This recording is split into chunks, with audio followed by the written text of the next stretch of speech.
today because I love technology. I breathe it in my daily life. It's driving my career. Basically, that's the main reason why I'm here. I'm a tech geek. If you wonder, I'm a bit geekier than I look. But, and today I'm going to talk about security in our IoT generation. I will start with some background about IoT. I will also review the current situation in IoT related to security. We will discuss about the security flows about IoT. And later, we will do some hacking exercise. Well, we all geeks coming here to basically see some techie stuff and not only talks. I will also discuss about the future of security regarding IoT. I will leave some time for questions in the end, but if there is some questions, you're very welcome to stop me and ask. Just raise your hand. Let's begin.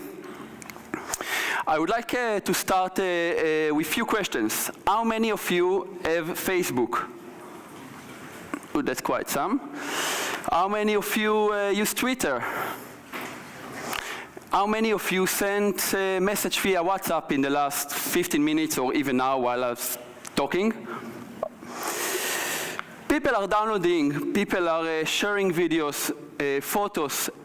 Every minute there are about 3 million pieces of content shared via Facebook. There are about 80 hours of video shared via YouTube. There are around almost 500,000 tweets every 1 minute right now. And that's information that I tell you about is from 2014. So we started some years ago with the revolution of Internet of People. And as you can see, it was a successful one. However, now it's time for the Internet of Things revolution. Things can basically communicate between them. So if you have a lighting system at your home, basically they can dim your lighting to make a nice atmosphere while you're watching a movie or having a nice dinner. Sensors are collecting data and communicating with other devices to adjust the temperature in the room, and so on and so on. If you think about it, just not so long time ago, those things would be either only in our imagination or maybe in the movies. So the growth of Internet of Things in our daily lives creates immense opportunities and benefits for our society. Today, when you get into your car, you see a software booting. So basically, when you get to your car, your phone connects automatically via Bluetooth to your car. You get live updates via Waze or Google Maps to get traffic updates. And more than that, we are actually start living in the time of self-driving car. It's already now. So car companies basically realize that what they sell is not more than just a big computer with a nice design if it's Tesla, but basically a computer. So far it sounds fantastic, right? But what about security? How can we make sure that the data that is collected, because there is so much sensitive data about sensors, about watch that measure our heart pulse rate, how can we make sure that it's even secured? Is it even secured? That is the focus for our talk today. Before we start, I would like to start with a small cartoon called Google, NSA, and the self-driving car. And what they say is basically someone, a random guy, just going to Google and buying a new car. And on that moment, NSA or some intelligence office, or it can be whatever, basically say, oh, that guy bought a car. But we don't like that guy, so we basically time for a small accident. Now, anyone recognize this? Someone? Well, one sunny day, a Tesla car hits into a side of a truck while the autopilot in the car was engaged. The car failed to see the truck because the sky was too bright and the truck was white. Therefore, one person died out of it. Now, of course, you think it might be not related directly to security, but cars are actually have radars, they have ultrasound, they have other systems that basically can be hacked, they can be spoofed or even muted. So if you have a system that even to mute it can be such damage if the driver will not know about it. So think about a scenario when you one day, it's soon, we are living already in those times, you get into that car, driving, someone hacked to your car and basically, I don't know, for example, disable the braking system, the brakes, and you basically die. Sounds very dramatic, right? But this is not an imaginary scenario. There are already researchers that did those stuff in laboratories. They were able to basically start the airbags while you're driving, and if you start airbags while driving, well, that's probably will be not a nice accident. Some of them were, as I mentioned, could disable the brakes of the car. So if you will Google, just Google or YouTube, you will find everything is pretty simple.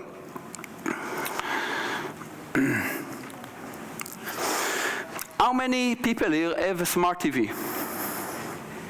Okay, well, I see 20 attendants. Well, just about 2 months ago, 3 months ago, for now, Samsung TV was hacked, and basically they found that there were an easy tool that could actually capture everything you're watching. It could listen to basically what you say around the TV. Some of the smart TVs even have cameras. They took pictures, and all of those were uploaded automatically to remote servers. Just in the last 2 days, I'm not sure if you follow the news, there were hospitals in the UK, all the recent cyber attacks, there were hospitals in the UK that got shut down because of some infection of viruses. There were big companies in the States, like in the United States, like FedEx, that just couldn't function and continue with the shipping for a few hours because of such security issues. Now, the interesting part, because this is not new. Already in the 90s, there was already hacking to big companies, etc. This is nothing new. But what's interesting about it, that compared to the past, today everyone can hack. So you can go just to a website, download a small script without knowing any programming, just run it, find a victim, and basically you in. So it's as simple as is, and we will see later in my talk. So now the problem is that basically it's us, the developers communities, is the companies that build software. Software companies basically building software irresponsibly. They not taking much effort to secure the software they build. Only for this year, it's estimated that about 500,000 or even more devices going to be compromised just for 2017. Now, I would like to start with a small experiment regarding Internet of Things. We're going to just I don't know if you saw, but in the conference there were a few webcams, IP cameras that are recording our talks, etc. What I want to do is, together with you, try to see how easy it is to basically hack to one of those cameras in our conference. But before it, I want to show you something. There is actually a website that lists all the hacked cameras. You can even target it by specific location. I opened location in Amsterdam. I could find around 300 cameras that were compromised just in Amsterdam. For example, we have 24 web pages of cameras that are now live. So if I will open, I know that, for example, Panasonic HD camera, you will see in a bit that it's in Amsterdam, as you can see, and we're loading a live photo of someone maybe checking his mail. I'm not sure who is this one. It could be your grandma. Think about it. Now, when it comes to cameras, as you know, you buy a camera, you unbox it, usually you have the default username and password, right? I mean, admin password, very easy, right? But that's not for us. Let's leave for the general hackers, for the script kiddies. They can do, we're gonna do a little bit more than that. But how can we find cameras? So basically, most of the cameras have a very specific URL. So if I'm gonna Google the following, let's see in a bit, when it's reloaded. Basically, there is a URL that, or IP or ports that usually identify cameras, and if some of them are even indexed in Google, and I can find a few of them, and even without hacking, I can just open, I don't know, this is the first one I see.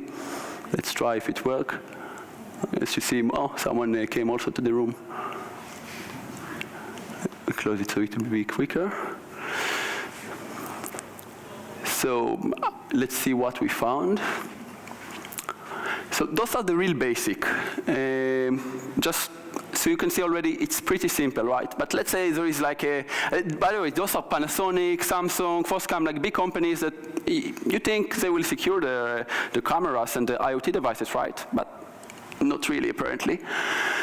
But I actually hope that maybe, you know, even if we have a secure, we're going to assume in our exercise that the camera is secured, password is strong, or whatever. We will use some techniques. Let's start. So this is just camera that I find in Google right now. Open camera. I can even move it a little bit, control it. Not bad. Oh, this is a zoo actually. I see. Okay. Let's start. So basically, the first thing in our network, we need to find a camera, right? So there are a lot of tools like Nmap, and there is a network tracker and angry network. There are a lot of tools that you can actually map the whole network. I use Nmap because it's open source, it's really easy, and basically, I already made a command in advance just to so I can copy paste. So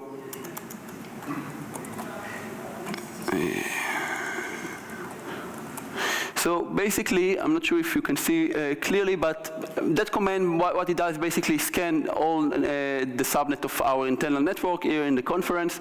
And I also set IP range of common IP cameras. Usually it can be 81, it can be 80, 5,000, etc., etc. I'm going to just run it. And it will take probably like around a minute or even less. Already done. That's quicker than I thought. And we can see that, well, there are a few devices we've opened, and we have one device of number 3. Okay. And let me run again.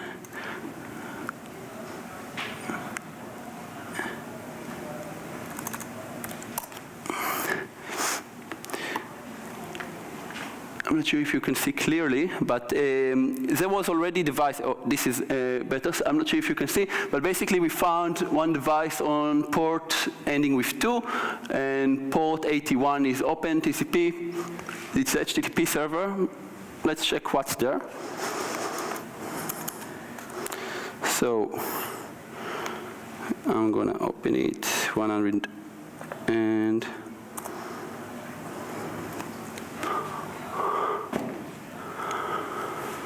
Okay, it's loading something. It can be just a web server, it can be IP camera. And now, we got into a portal of IP cameras, you can see. Now, if we just inspect the code, we can see all the script. That if you will look, I mean, there are even, I'm not sure if you see, but like there is even in the script that they created, some Chinese company, you even have like function like get page params, user, password. Let's assume that it's secured and somehow it's hidden still, but what I'm gonna do as first technique is brute force. So I'm gonna just try to shoot generate usernames and password. There is a GitHub repository called NSC. Basically what you can do there, you can download databases from Yahoo and few databases of big companies that were actually hacked and leaked, and you can just download them, and it's a 1 gigabyte database. You have one of 10 gigabyte. I chose the most common, which is like few megabytes, just for our exercise. And what I'm going to use, you can use also Nmap to make the brute force. You have a lot of scripts from Nmap that you can use. I'm going to use something called Hydra. Hydra is just a simple, also open source tool for brute force. And I'm just going to run it. So I told him already to the script, okay, you have the IP address, you have the port, and use the top short list of the password and top common username. So I give him basically two inputs, common password, common usernames. And right now what it will do, it will just try all of them, and hopefully we have something.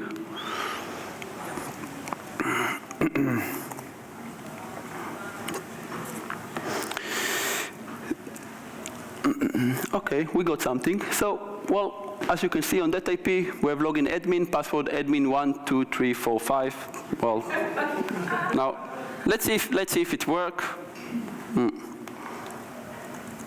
Admin 1, 2, 3, 4, 5. Good luck. Ooh, okay, that was easy.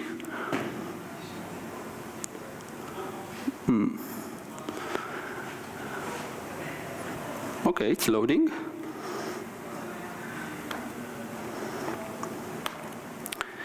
Now, in the meanwhile, till it's loading, well, if you have really simple, basic expertise with JavaScript, I can also move it. Let's see. Maybe you can see. Well, I planted that camera, but as you probably imagine. But moving with a small delay. But if you have, I started saying, if you have a really basic experience with JavaScript, you can just start with window, and basically you can see all the different functions that are available. I already start opening like the main script that they use here. Let's go to the login page again.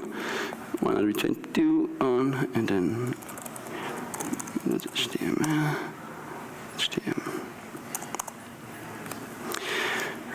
And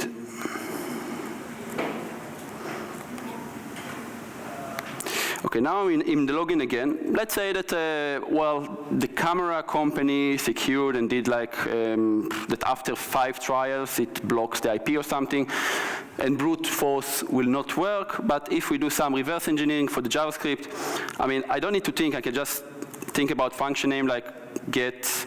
We have get cookie, get current password. Let's try it.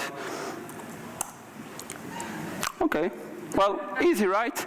So we can see we have a lot of techniques. We can use brute force. We can use some reverse engineering. Just if you open, by the way, it took me around 10 minutes just to read the script and see what's going on there. And it's really easy. I can even modify it. Like if I'm lazy, I don't want to see the password, I can also do already. I can see, probably there is setter, getters. No, there is no set. PWD. Probably there is a function somewhere that I can set cookie, maybe cookie.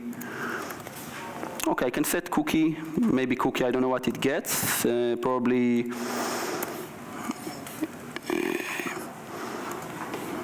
Well, there is probably a function somewhere that you can even modify the password, but you can also just log in and then later change the password. So, simple, right? Let's move on. Now, when I did that experiment with the website that lists all the cameras, I actually saw those pity grandparents watching the TV and have no idea that their webcam was hacked and they were being watched. The camera is not available. I'll try to access the IP again, but that was just for 3 or 2 days ago, that picture. So think about the grandparents when you build software. Now, in conclusion about the status, so the S in IoT, that's what I say, the S in IoT stands for security. Why? Because there is no S in IoT. That's what they say. The IoT is growing really, really quick. I mean, every day there's a new device, a new startup. But unfortunately, its security is not growing up as quick as the IoT. Now, I'm not here to make you basically make you scared or say smash your devices. No, not at all.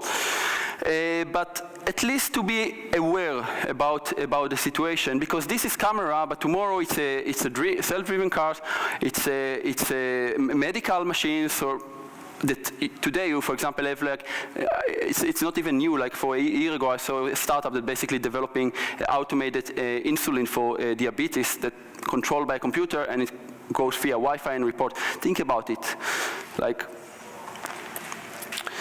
So for the developers who are participating today, I want to say it starts from you. It starts from you being responsible. It's your responsibility to tell your managers or your companies to actually put effort, to show them how important it is. There is the RAG manifesto, you can just Google it. And what they say basically, I recognize my code will be used in ways I cannot anticipate, or in ways that it will not intended to.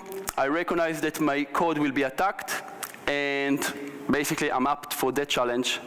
I really like it. It's really inspiring. So, but what can we do as developers about it? So it starts secure by design. And basically, as engineers, we should emphasize security from day one. It's about knowing your enemy. So as we already mentioned, it can be just script kiddies that have no clue about programming, they have no idea how to program, and just know to find it online, they know to download it, they know to run it, and that's enough in many cases. It can be also more developers like you that actually do some reverse engineering and have some knowledge, they can get into your code and basically use it in different ways, like we did with the webcam. Now, you should ask yourself, if I were evil, what would I do? How would I abuse this feature that I built? That's a different perspective. So, for example, if it comes to the webcam, sorry. So, it can be if you make webcams or routers or other things. Think about, for example, about establishing secure default. And when I say secure default, everyone have router. I mean, I don't need to ask you. Everyone have Wi-Fi at home. Now, you get, in most of the routers, there is a feature to control it remotely from the internet. Now, you as a software engineer, you should think from a perspective, will many users use this feature by default? No one even know how to open the router, so definitely they will not use that feature. So if that feature risks your potential clients, basically just put it off by default. It's also about permissions or group of users. So if you build a website or a software and you have an administrator, the administrator role is basically switching things or features off and on. But the administrator doesn't need to buy something. So it shouldn't be used, for example, for QA, because if you give an administrator even ability to buy, then if someone will act to administration, maybe okay, it could be do on and off for some features. But if you're able also to buy or to make some transaction on your website, that might be tricky. So separation of concerns.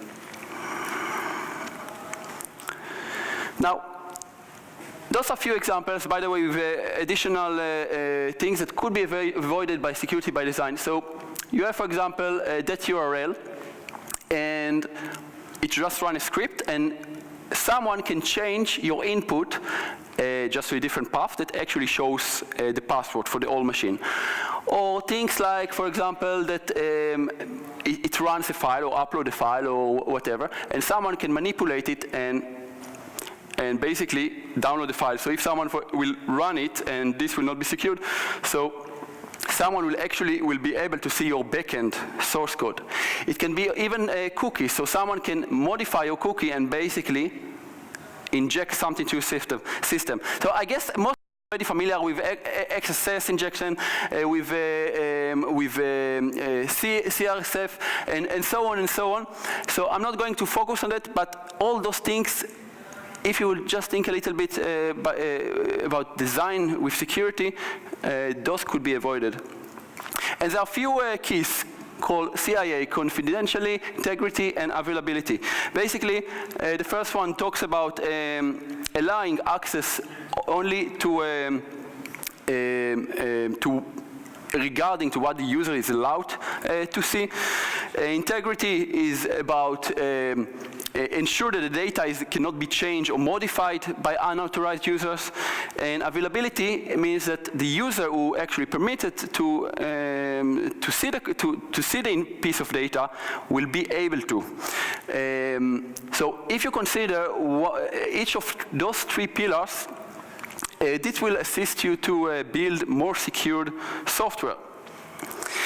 Another important point is about device authentication. Well, it's about something, basically in IoT, how do you, when you buy a new router or a new webcam and so on, how can you actually say that, how can you claim as a user that this is my device, so this webcam is mine and not of someone else? Now, there are two important keys regarding it. Basically, you need from the user something that the user know and something that the user have. So, by default, many of you that you buy a router, usually there is a default username and password.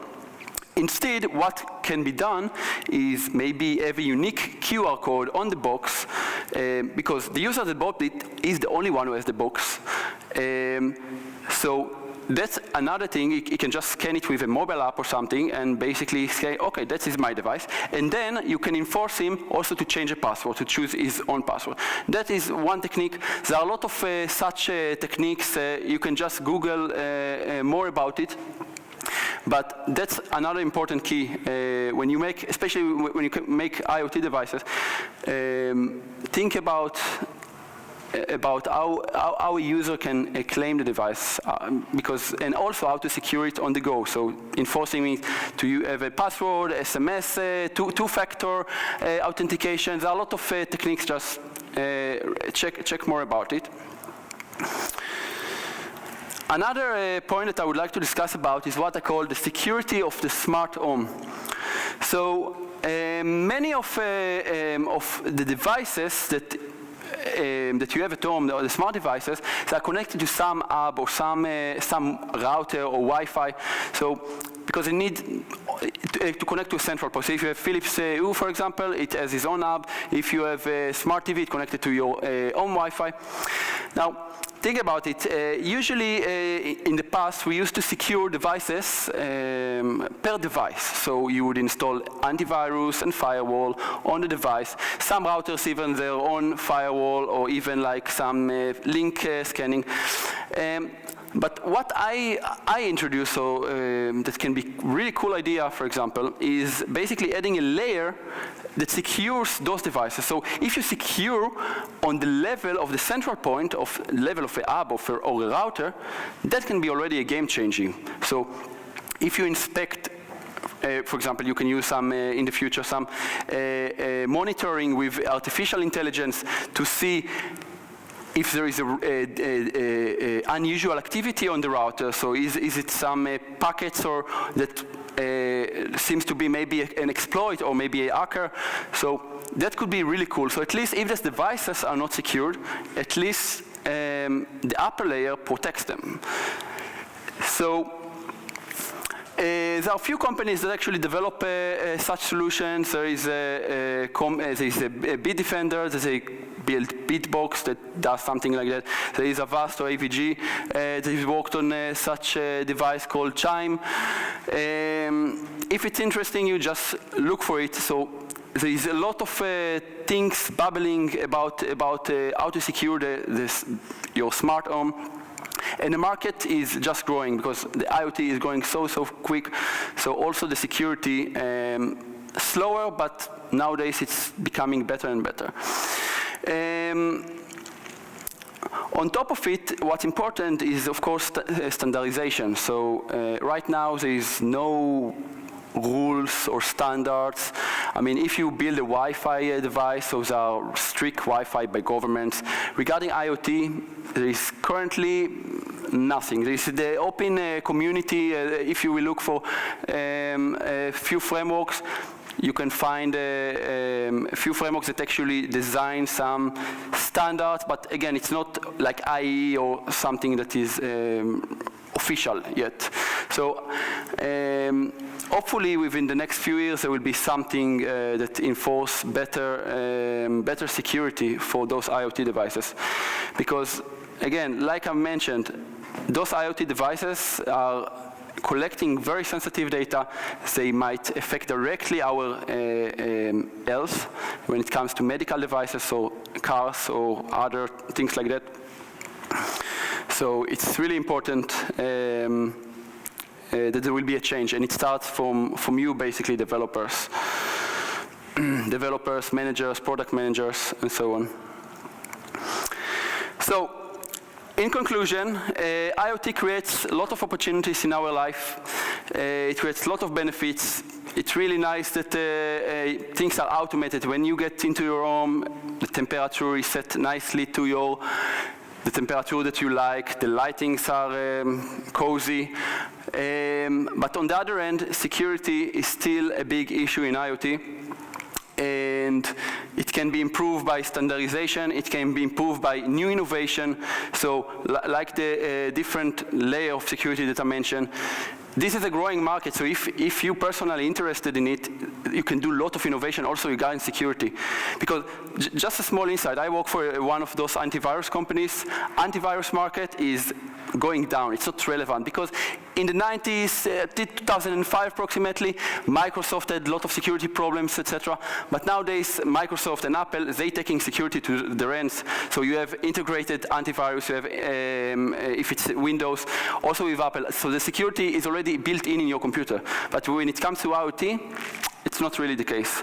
So if you're going to be the next big entrepreneur that's going to do something about security with IoT, you're going to be, I think, the next billionaire. So, well, I hope I could teach you something nice, something new today, even if you take something small from my speech, from my talk. I can sleep better. And your grandparents. And yeah, this is time for your questions.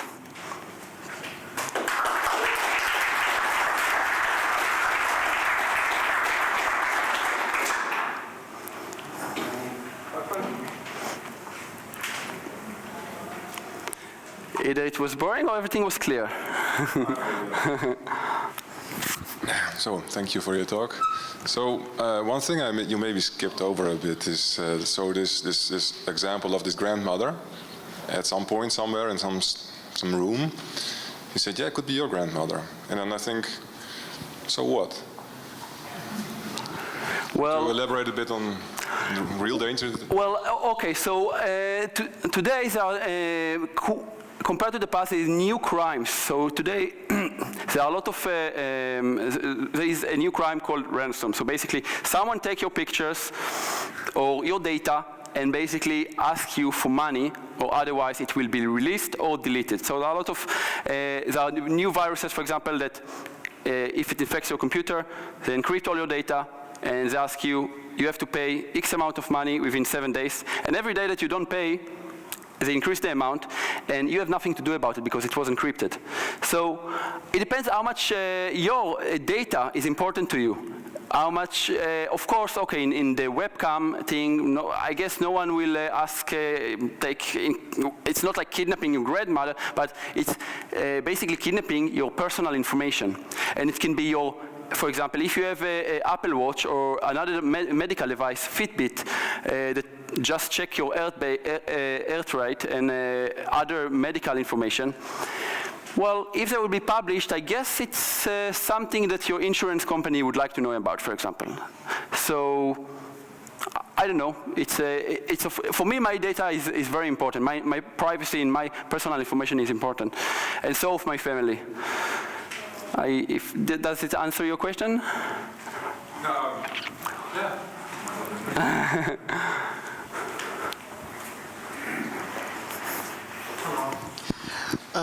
Yeah, now I'm concerned about my security in my home. I've got some bunch of devices at home. So, I mean, are there any solutions for this at the moment? How can I protect my home? Yeah. Well, like I introduced, there are a few companies, security companies that actually started working on such security of the smart home device. So what they do is do some monitoring of your bandwidth or your network and can block some of the known exploits. But what you can do as a developer, it can be a fun exercise, but for example, you can take a Raspberry Pi or buy some other kind of computer, make your own router. Now, there is a open source router firmware like OpenWRT that you can install it on your Raspberry Pi and then create your own hotspot, and basically on that level you can have firewall, you can have link scanning, you can install things manually on the level of the basically small computer, which is no difference from a router. The router is just a cheap hardware that able to do some networking stuff. So you can use your Raspberry Pi, for example, and basically build your own products. There are a few open source products that are already available, like OpenWRT and a few others. So that can be fun, but again, the status of security is not that great, so innovation is needed. So this is for you to kind of think about and maybe make the next revolution regarding security of IoT. Yeah, I was wondering, what do you see that the role of the government is? Like, for instance, there are a lot of things that I don't know about, like security measures about concerning your car or your clothes, that it, I mean, shouldn't, or your battery shouldn't explode, right? There are, on EU level, for instance, a lot of regulation about that, but not about these devices. So, what's your opinion about that, about government regulations about these? Yeah, so like I said, there is, like you mentioned as well, there is no real standardization. I mean, the EU is really strict about privacy of banks, insurance, etc., but there is zero discussion about, well, there is some discussion, but there is nothing official yet about security and privacy regarding IoT devices. So, of course, the regulators from government, EU, US, whatever, each country and with his own, need to be prepared for such a situation. Like, it's also, we've seen just 2 days ago, there were all the cyber attacks. And this is the responsibility of the government and also of you as developers of the companies to be prepared, because the cyber is the next, basically, war in our field. And so you see right now, today there are wars in terms of terrorist attacks in Paris, in Berlin. So those are physical, but you can also already see there are a lot of attacks regarding cyber, and it's the responsibility of the regulator to prepare from small businesses to the big banks and the financial companies to be protected. And also part of it is IoT, and regulation is a strong part of it. Till then, because there is the open source community, if you will look for IoT framework, it's actually a company from Germany. Well, it's not really a company, but more like an organization in Germany, that what they try to do is make some standardization. So you can download open source, and they created some interface, which is, everything is open source. So it creates sort of a framework with that enforcing some security. So this is already a start, but of course, it's only the beginning.